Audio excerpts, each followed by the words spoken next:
O meu nome é Nivaldo Brito. Mais uma vez espero que todos estejam bem. Estou dando sequência a uma série de vídeos com o tema O Espírito do Mundo. E neste vídeo vou falar de uma característica do espírito do mundo que é o orgulho. Orgulho. Foi Satanás quem primeiro consentiu superestimar-se a ponto de corromper seu coração. A própria Bíblia nos ensina que o diabo, ele deu tanta importância a si próprio que ele então tornou-se orgulhoso. E ele, ao tornar-se orgulhoso, ele é que inventou o orgulho. Então o que é que ele fez? Ele contaminou toda a humanidade com o orgulho.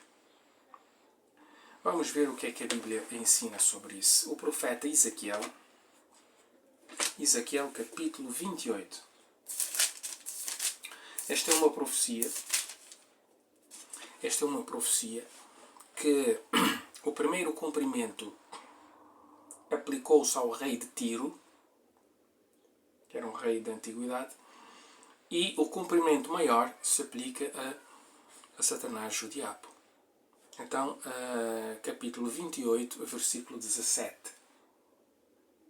Diz assim, 28, 17. Orgulhavas-te da tua formosura, e a tua fama levava-te a proceder como louco. Por isso, deitei-te por terra, e te fiz de ti um aviso para os outros reis. Então aqui fala, orgulhavas-te da tua formosura, e a tua fama levava-te a proceder como louco. Ou seja, a formosura, ou seja, outras traduções diz que a sua beleza. O diabo ficou tão encantado consigo mesmo que o orgulho lhe subiu à cabeça. E ele tornou-se como que louco. Ele agiu, digamos, irracionalmente como que louco, não é? Portanto, isto mostra como é que o orgulho faz com as pessoas. O orgulho também pode subir à cabeça, não é? Ou a fama, ou a formosura, leva-te muitas vezes as pessoas a comportar-se como louco. Ou seja, o orgulho pode levar-se a um mau comportamento. E isso aconteceu com o diabo.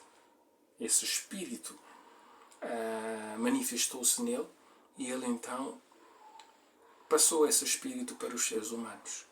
No mundo que é governado pelo diabo, então predomina esse espírito de orgulho, que é uma característica do espírito do mundo.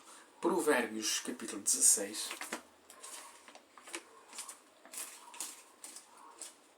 Agora vamos ver Provérbios capítulo 16.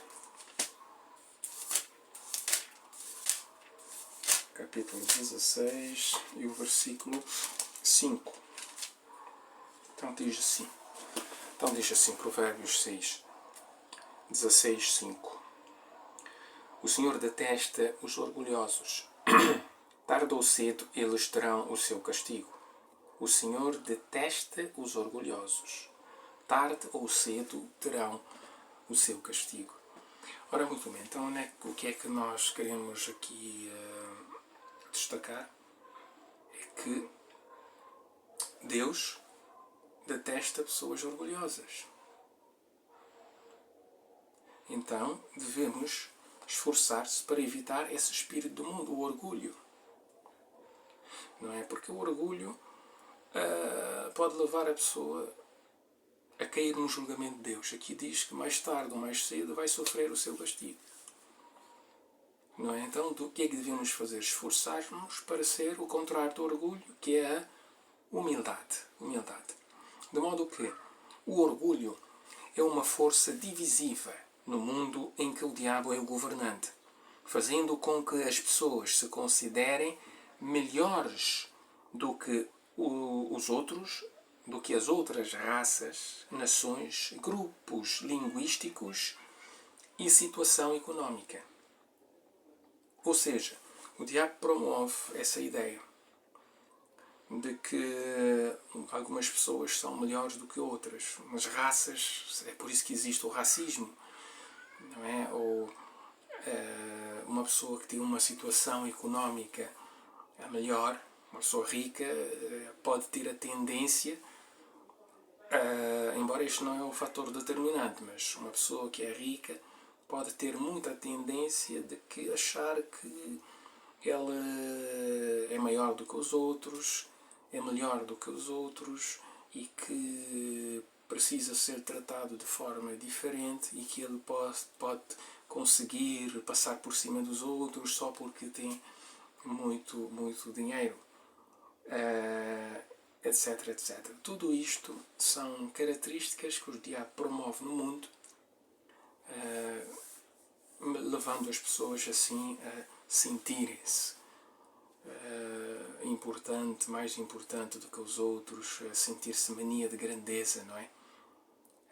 Portanto, devemos ter muito cuidado, porque este é uma característica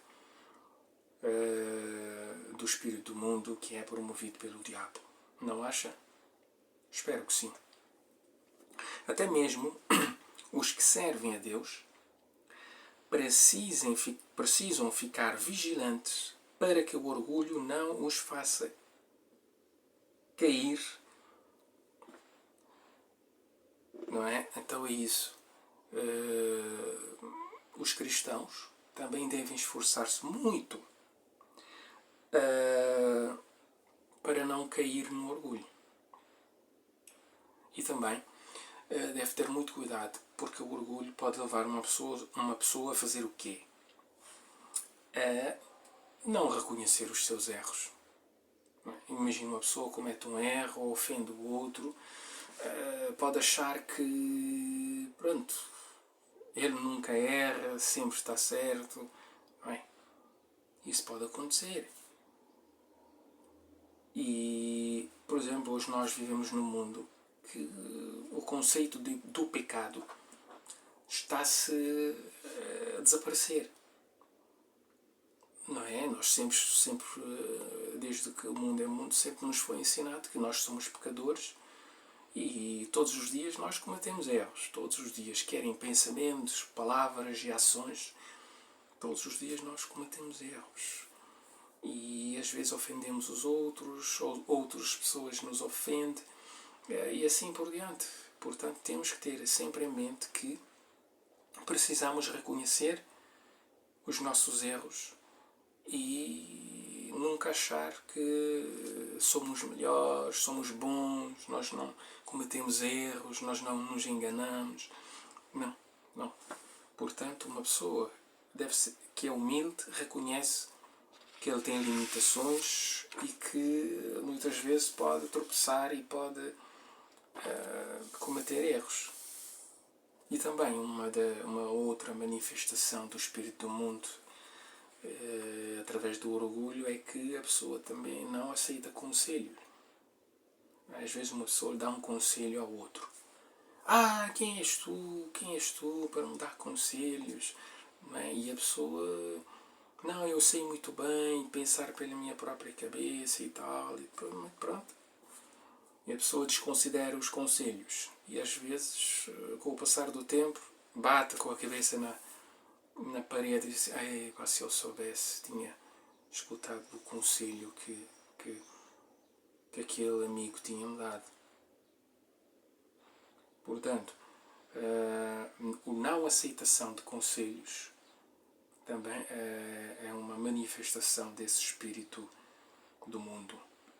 Por isso, nós devemos ter muito cuidado. Note mais um texto que eu gostaria de ler. Isto aqui é Romanos. Romanos capítulo 12 e o versículo 3. Diz assim. Romanos 12, 3. Em virtude da missão que Deus me confiou a vosso respeito, recomendo-vos que ninguém se julgue mais do que é. que ninguém se julgue mais do que é. Pelo contrário, sejam modestos e cada um se julgue a si mesmo, conforme o grau de fé que Deus lhe deu. Ou seja, que nós não devemos achar que somos mais daquilo que somos. Não é? Ou seja, eu sou uma coisa e eu tento aparentar ser outra coisa. Ser fingido, não é? Mania de grandeza, não sei o quê e tal. Mas devemos sempre julgar a nós mesmos e não querer julgar os outros. Não é? Prestar atenção a nós mesmos, no nosso comportamento e não querer, então, ser mais do que aquilo que nós somos. Este também é uma forma que as pessoas manifestam o espírito do mundo com o orgulho. Dá para entender? 1 Pedro, para concluir. Primeira carta de Pedro 5,5 diz assim: Jovens, sejam obedientes aos mais velhos. Sejam todos humildes uns aos outros para com os outros. Sejam humildes uns para com os outros, pois a Escritura diz: Deus resiste aos soberbos, mas dá sua graça aos humildes. Então aqui está a falar: jovens, sejam obedientes aos mais velhos. Ou seja, este também é uma das formas do orgulho. Por exemplo, há muitos jovens que não obedecem aos seus pais. Os seus pais, como já têm mais experiência, já passaram por muitas coisas, e dão um conselho ao filho. E o filho não quer saber, e o filho não obedece. E mete-se em sarilho, não é? E às vezes mesmo os amigos, né, as pessoas mais velhas, se uma pessoa mais velha chegar ao pé de mim e dar-me um conselho, deve, por uma questão de ser humilde, de escutar o conselho, analisar. E não tentar desprezar ou odiar a pessoa porque está-te a dar um conselho ou achar que está-te a meter na sua vida. Não. Simplesmente é um fato de sermos humildes, não é? E procurar aceitar conselhos, porque nós não sabemos tudo. Ninguém sabe tudo. Por isso, todo mundo precisa de conselho. E uma das coisas que o ser humano tem, a tendência, é achar que ele não precisa de aceitar conselhos. Não é? E pronto, porque o orgulho não deixa. A soberba não deixa. Com certeza, se fizermos assim, se procurarmos ser pessoas humildes, certamente vamos alegrar a Deus. E vamos ser bem-sucedidos e assim estaremos a evitar o espírito do mundo.